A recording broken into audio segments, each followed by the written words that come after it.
Collector madam आहेत कुठं? मग फोन कोणाचा घ्यायचा काय? फक्त मुख्यमंत्र्याचाच घ्यायचा काय?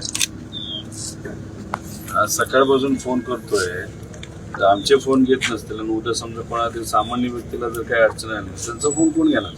अवघडच गोष्ट आहे बाबा. बर काय झालंय, आता मी एका गावात आलेलो आहे, दाती निलंगा. काही दिवसांपूर्वी तुम्हाला माहित असेल तो शिवाजी मेळे दुर्दैवाने त्याने आत्महत्या केली होती.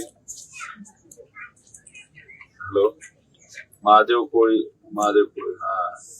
आता त्यांचं जे काही सर्टिफिकेट आहे ते मिळावं यासाठी तो प्रयत्न करत होता, पण ऑफिस मधून कुठंच काही क्लिअर कम्युनिकेशन नाही. का रिजेक्ट होत आहे ते सांगण्यात येत नाही. डॉक्युमेंट सगळे दिलेले आहेत.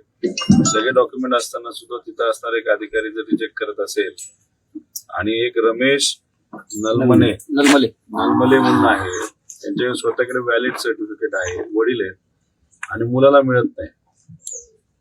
आपल्याला जर करायचं असेल तर जो अधिकारी आहे जर व्हॅलिड, आपण काही नॉन व्हॅलिड असेल तर कुठं काय चुकीचं करा असं म्हणणार नाही, पण व्हॅलिड असेल जर होत नसेल तर हे गरीब लोक पैसे देऊ शकत नाही. मी एक पाठवून देऊ काय पैसे?